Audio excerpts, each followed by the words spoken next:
Hello everyone. आज हम continue करेंगे एक्सरसाइज 4.3 के क्वेश्चन नंबर 9 से। ओके, स्टिल क्वेश्चन नंबर 8 हम पिछली क्लास में कर चुके हैं। Okay, so let us start with exercise 4.3 question number 9। Okay, so मैं आपको इससे पहले ये बता दूं कि एक्सरसाइज 4.3 जो है वो दो मेथड पे बेस्ड है। पहला completing the square method, then quadratic formula. ठीक है, ये दो मेथड है सॉल्यूशन ऑफ क्वाड्रेटिक इक्वेशन निकालने के। एक और मेथड था फैक्टराइजेशन मेथड, जो हम पहले ही 4.2 एक्सरसाइज में कर चुके हैं। लेकिन क्योंकि यहाँ के क्वेश्चंस में कोई कंपल्शन नहीं है कि कोई भी मेथड आपको यूज करना है पर्टिकुलर, सो आप इन तीनों में जिसमें भी कंफर्टेबल है आप वो मेथड यूज कर सकते हैं। ठीक है, जिसमें आपको इजी लगता हो आप वो यूज कर सकते हैं। सो हमारा काम यहाँ पर ये है कि पहले हम क्वाड्रेटिक इक्वेशन को फॉर्मुलेट करेंगे, जो भी सिचुएशन गिवन है क्वेश्चन में उससे, एंड देन उस क्वाड्रेटिक इक्वेशन को सॉल्व करके रूट्स निकालेंगे।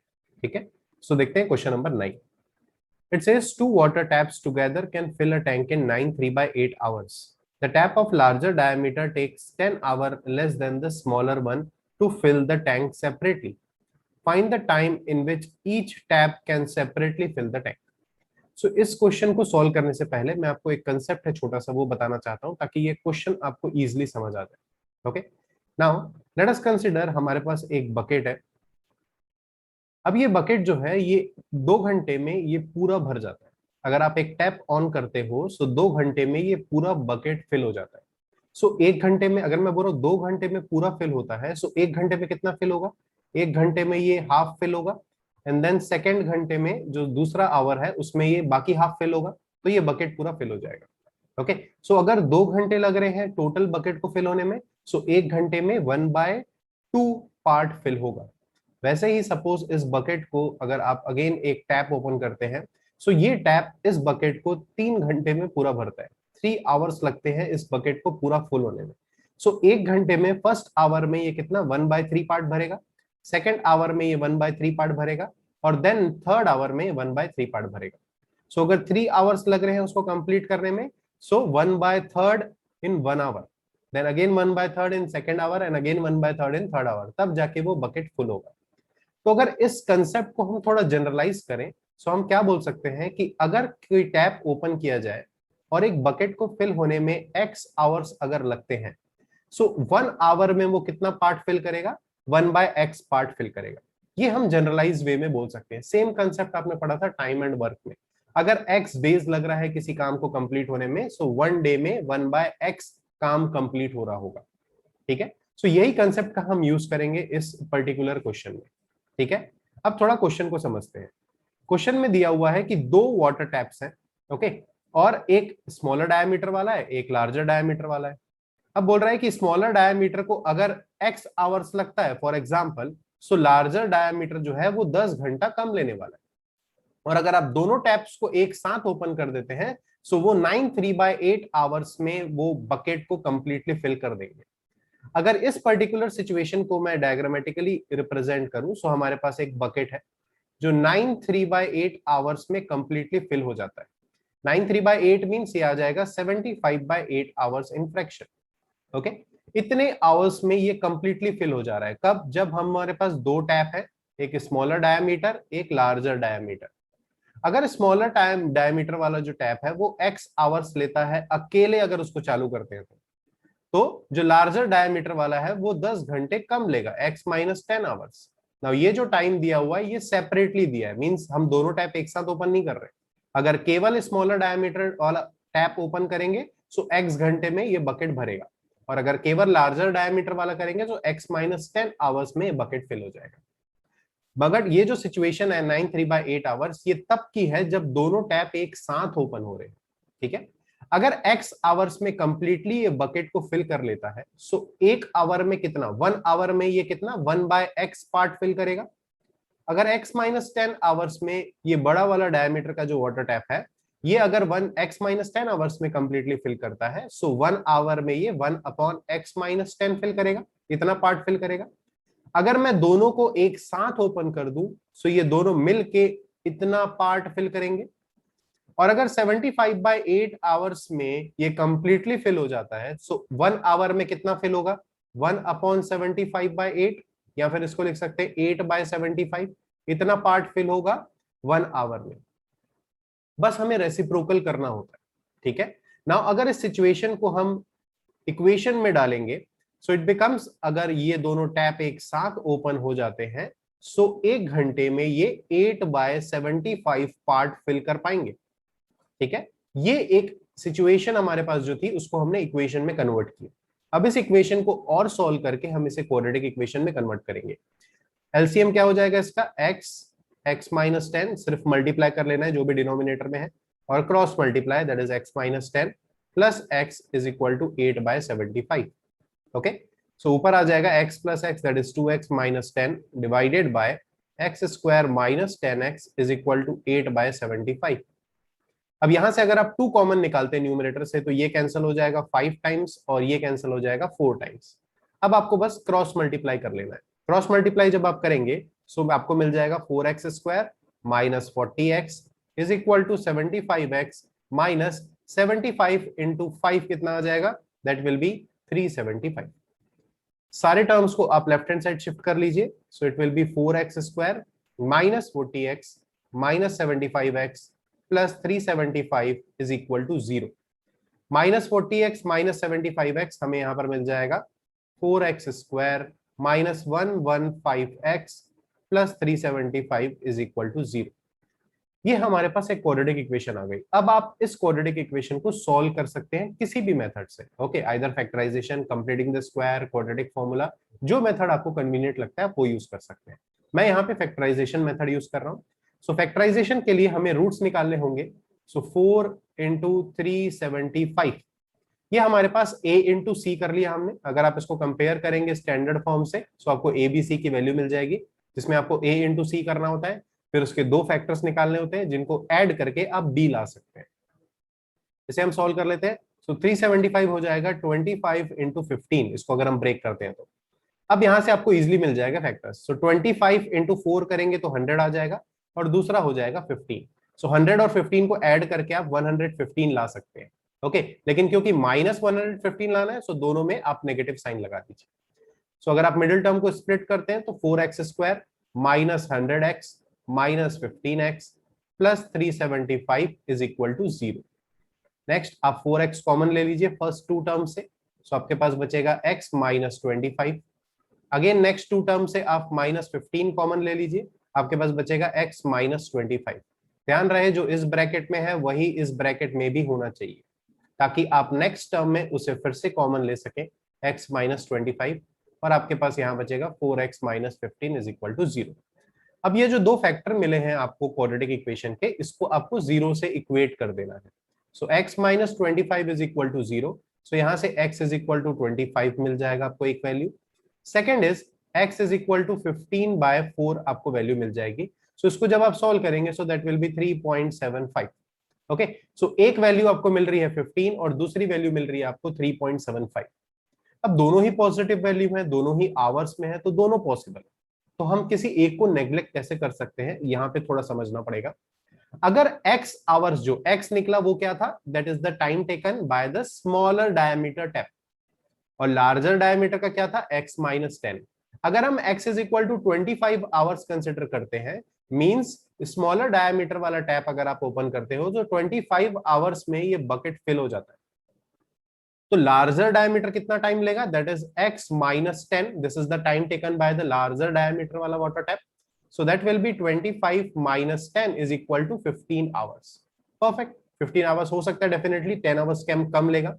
अगर आप x is equal to 3.75 consider करते हैं, तो x minus 10 is equal to 3.75 minus 10 जब आप करेंगे, सो आपको यहां पर एक नेगेटिव वैल्यू मिलेगी, that is minus 6.25 hours, which is not possible. Negative time is not possible. Okay, इसलिए हम x is equal to 3.75 neglect कर देंगे, क्योंकि अगर आप x is equal to 3.75 consider करते हैं, सो आप x माइनस 10, ये जो लार्जर डायमीटर वाला जो टाइम है वो नेगेटिव में चला जाता है, इसलिए उस वैल्यू को नेग्लेक्ट करना है, और आपका x की वैल्यू फाइनल हो जाएगी x इज इक्वल टू 25, और उसके बेसिस पे आप लार्जर डायमीटर का जो टाइम है वो निकाल सकते हैं, दैट इज 15 आवर्स। सो ये आपका फाइनल आंसर है इस पर्टिकुलर क्वेश्चन का। ओके, मूव करते हैं क्वेश्चन नंबर 10 में। आई होप आपको ये कंसेप्ट, ये क्वेश्चन समझ आया होगा। अगर आपको कोई भी डाउट है तो आप कमेंट सेक्शन में लिख सकते हैं, मैं डेफिनेटली उसका रिप्लाई करूंगा और आपके सारे डाउट्स क्लियर हो जाएंगे। ओके, मूव करते हैं नेक्स्ट क्वेश्चन, क्वेश्चन नंबर 10 पे। Question number 10, it says an express train takes 1 hour less than a passenger train to travel 132 kilometer between Mysore and Bangalore without taking into consideration the time they stop at intermediate stations. If the average speed of the express train is 11 kilometer per hour more than that of passenger train, find the average speed of two trains. So हमारे पास दो train है, okay, एक है passenger train और एक है express train. अगर हम पैसेंजर ट्रेन की स्पीड को let the speed of passenger train be x kilometre per hour, so obviously express train की स्पीड पैसेंजर से ज्यादा ही होती है. So it is given that कि एक्सप्रेस ट्रेन की जो स्पीड है that is 11 kilometre per hour more. So इसकी स्पीड हो जाएगी x plus 11 kilometre per hour. Okay, very simple. अगर पैसेंजर की आप स्पीड x एज्यूम कर रहे हैं, सो एक्सप्रेस की उससे 11 पर किलोमीटर पर आवर ज्यादा है. नाउ डिस्टेंस जो ट्रेवल करना है, सो दोनों को इक्वल डिस्टेंस ट्रेवल करना है एंड दैट इज 132 किलोमीटर. ये जो डिस्टेंस है ये मैसूर से बेंगलोर के बीच का, ठीक है. दोनों ट्रेन को इतना डिस्टेंस कवर करना है. अब हमें पता है टाइम को हम क्या लिख सकते हैं, time is distance upon speed. So अगर हम इसको T1 माने जो टाइम पैसेंजर ट्रेन ले रही है और जो टाइम एक्सप्रेस ट्रेन ले रही है उसको T2 मानते हैं, सो T1 की वैल्यू क्या आ जाएगी आपके पास 132 अपॉन x और T2 की वैल्यू आ जाएगी 132 अपॉन x प्लस 11. नेक्स्ट हमें इक्वेशन यहाँ पर इंफॉर्मेशन यहाँ पर ये गिवन है कि जो पैसेंजर ट्रेन है वो 1 घंटा ज्यादा लेती है. It takes 1 hour more than the express train, obviously क्योंकि उसकी स्पीड कम है तो वो टाइम ज्यादा लेगी. Means if I am saying अगर T1 10 आवर्स है, अगर पैसेंजर ट्रेन 10 घंटे लेती है ये डिस्टेंस कवर करने में, सो एक्सप्रेस ट्रेन 9 आवर्स लेगी, 1 आवर लेस, ठीक है. या फिर पैसेंजर ट्रेन 1 घंटा ज्यादा ले रही है, आप ऐसा बोल सकते हैं. तो सिंपल हमें समझ आ रहा है कि अगर 10 आवर माइनस 9 आवर करेंगे तो हमें यहाँ पर आंसर 1 मिलना है, क्योंकि गैप कितने का है, 1 आवर का गैप है. मीन सिंपल यहां से इक्वेशन लिख सकते हैं T1 minus T2 is equal to 1 हो जाएगा. सो T1 की वैल्यू है 132 अपॉन x, यही वैल्यू हमने यहाँ पर फीड कर दी है, माइनस ये एक्चुअली आवर में होगा, और T2 की वैल्यू है 132 upon x plus 11 is equal to 1 आ जाएगा, क्योंकि दोनों का टाइम गैप कितना है 1 आवर है, ठीक है. अब इसको बस सॉल्व कर लेना है हमको. 132 आप कॉमन निकाल लेंगे, सो आपके पास बचेगा 1 upon x minus 1 upon x plus 11 and that is equal to 1. 132 को हम यहाँ पे शिफ्ट कर लेते हैं डिनोमिनेटर में, सो आपको यहाँ पर मिल जाएगा, आप एलसीएम ले लीजिए x इंटू एक्स प्लस 11 और न्यूमरेटर में आपको मिलेगा x plus 11 minus x, cross multiply करना है बस, and that is 1 upon 132. Okay, so यहाँ से x माइनस x कैंसिल हो जाएगा, 11 upon x square plus 11x is equal to 1 upon 132. अब यहां से आपको इजिली एक क्वाड्रेटिक इक्वेशन मिल जाता है. So cross multiply 132 multiply 11 is equal to x square plus 11x. 132 multiply 11 करेंगे तो 132 that will be 2 5 4 1. Okay, so आपको क्वाड्रेटिक इक्वेशन क्या मिल जाती है, x square plus 11x minus 1452 is equal to 0, ठीक है. ये आपको क्वाड्रेटिक इक्वेशन मिल जाती है. अब अगेन मैं इसको फैक्टराइजेशन मेथड से सॉल्व कर रहा हूं, you can select your own method, there is no problem. So 1452 हमें ऑलरेडी यहां मिल गया कि 132 इंटू 11 करके हम इसे लाए हैं, 132 इंटू 11. अब 132 को हम क्या लिख सकते हैं, 11 इंटू 12 को हम लिख सकते हैं 3 इंटू 4. आपको ऐसे फैक्टर्स चुनने हैं 1452 के जिसको ऐड करके आप 11 ला सके. सो 3 इंटू 11 हो जाएगा 33 एंड 4 इंटू 11 हो जाएगा 44. ये आपको दो फैक्टर्स मिल गए. ओके, सो ये फैक्टर्स यहाँ पे फीड कर देते हैं, एक्स स्क्वायर प्लस 33x, और आपको प्लस में चाहिए आंसर, सो प्लस पॉजिटिव इसके साथ होना चाहिए और नेगेटिव इसके साथ होना चाहिए. सो यहाँ पर माइनस 33x आ जाएगा और plus 44x minus 1452 is equal to 0. ऐसा कुछ आपके पास यहाँ पर आ जाएगा. आप x कॉमन निकाल सकते हैं, सो आपको x माइनस 33 बचेगा. यहाँ पर आप 44 कॉमन निकाल सकते हैं तो x माइनस 33 कुछ बच जाएगा. यहाँ पर अगेन आप x माइनस 33 को कॉमन ले सकते हैं, सो आपके पास बचेगा x plus 44 is equal to 0. अब आपको क्या करना है, आपको ये दोनों फैक्टर्स को 0 से इक्वेट कर देना है. सो आपको x की एक वैल्यू मिल जाएगी 33 और दूसरी वैल्यू मिल जाएगी माइनस 44. अब x क्योंकि स्पीड था, ओके, x हमने स्पीड एज्यूम किया तो speed can not be negative, so minus 44 जो वैल्यू आई है उसको हम नेग्लेक्ट कर सकते हैं. सो आप स्टेटमेंट लिखेंगे neglecting x is equal to -44 since x is a speed and it can not be negative.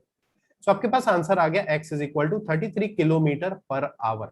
Okay, तो पैसेंजर ट्रेन की स्पीड आपको मिल गई है 33 किलोमीटर पर आवर, और एक्सप्रेस ट्रेन की स्पीड अगर आपको चाहिए सो that is x plus 11 means 33 plus 11 and that is 44 kilometre per our. ये आपको एक्सप्रेस ट्रेन की स्पीड मिल गई। ठीक है, आई होप आपको ये क्वेश्चन समझ आया होगा। सेम कंसेप्ट हम ऑलरेडी कर चुके हैं, 2 क्वेश्चन, एक इसी एक्सरसाइज में था और एक एग्जांपल में। ओके, सो ये इसका फाइनल आंसर है, 33 is the speed of passenger and 44 is the speed of express train.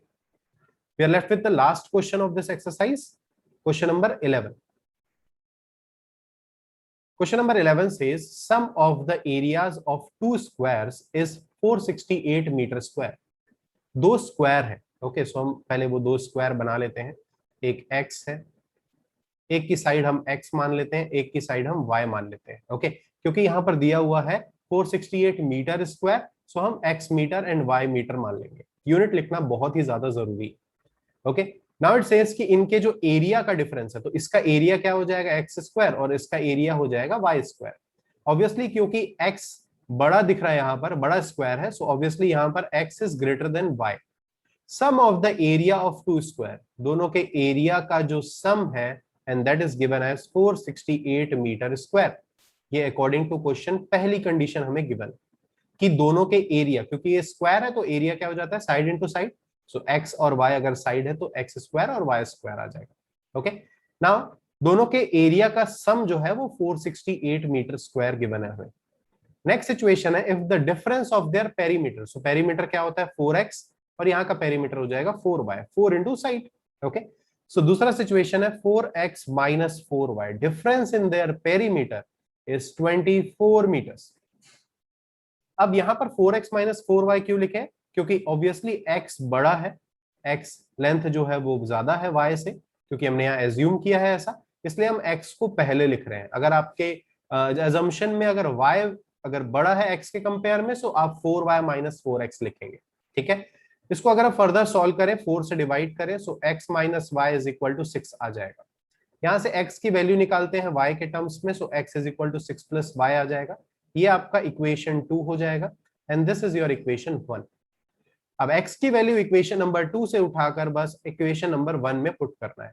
सो ये आ जाएगा 6 प्लस वाई स्क्वायर, बस हम x की जगह क्या रख रहे हैं 6 प्लस वाई रख रहे हैं, plus y square is equal to 468। इसको a plus B whole square के फॉर्म में एक्सपेंड कर लेंगे, so that is 36 plus y square plus 12y plus y square is equal to 468। यहाँ पर आ जाएगा 2y square plus 12y plus 36 minus 468 is equal to 0। Okay, so this is 2y square plus 12y, इसको solve करेंगे so minus 432 is equal to 0। Again ये पूरा equation 2 से divide हो सकता है, सो उसको 2 से डिवाइड करके y square plus 6y minus 432 आ जाएगा, 216 इज इक्वल टू 0। अगेन मैं फैक्टराइजेशन मेथड का यूज कर रहा हूं, सो 216 को फैक्टराइज कर लेते हैं, थोड़ा फैक्टर्स बना लेते हैं। सो 36 इंटू 6, क्योंकि 216 6 का क्यूब होता है, 36 को हम लिख सकते हैं 6 इंटू 6, 6 को लिख सकते हैं 3 इंटू 2। सो 6 इंटू 3 हो जाएगा 18, 6 इंटू 2 हो जाएगा 12। 18 और 12 को आप सब्सट्रैक्ट करके b की वैल्यू दैट इज 6 ला सकते हैं। सो क्योंकि 6 लाना है और 6 पॉजिटिव है, इसलिए प्लस 18 हो जाएगा और माइनस 12 फैक्टर्स हो जाएंगे।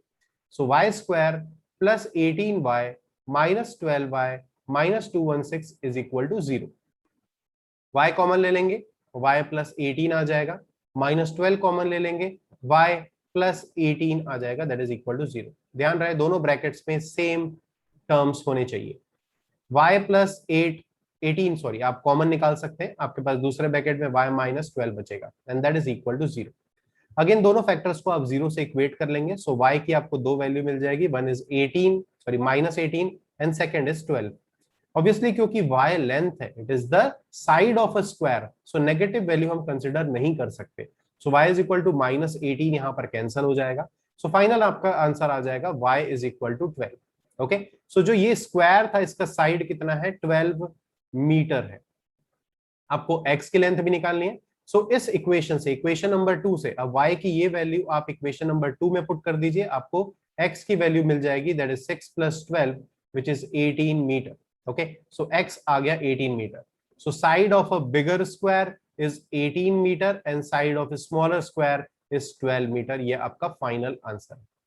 ओके, सो ये लास्ट 3 क्वेश्चन थे एक्सरसाइज 4.3 के। तो ये कंप्लीट अगर मैं बोलूं, ये एक्सरसाइज जो है ये 4 पार्ट्स में अपलोड होगी। Okay, so this is the 4th part and last topic हमारा बचा इस चैप्टर में, that is nature of roots, जो हम एक पार्ट में कंप्लीट कर लेंगे। ठीक है, लास्ट पार्ट इसके बाद जो आने वाला है वो इस चैप्टर का लास्ट पार्ट होगा। ओके, जिसमें हम ये चैप्टर कंप्लीट करने वाले हैं। अगर आपको कोई भी डाउट है आज के इस क्लास में, सो आप कमेंट में कर सकते हैं, उसको मेंशन कीजिए, मैं आपको डेफिनेटली उसका रिप्लाई दूंगा। ओके, सो ये क्वेश्चंस थोड़े से लेंदी हो जाते हैं क्योंकि फॉर्मुलेट भी करना होता है, इक्वेशंस बनाने होते हैं, देन इक्वेशंस को सॉल्व भी करना होता है। ओके, सो ये क्वेश्चंस जो है ये 3 या 5 मार्क्स में आ सकते हैं आपके। ओके, सो इनको अच्छे से प्रिपेयर कीजिए क्योंकि नंबर्स भी बिग हो जाते हैं, सो फैक्टर्स निकालना मुश्किल हो जाता है, तो आप किसी और मेथड को भी चॉइस कर सकते हैं, उसका कोई प्रॉब्लम नहीं। Okay, so all the best, thank you so much.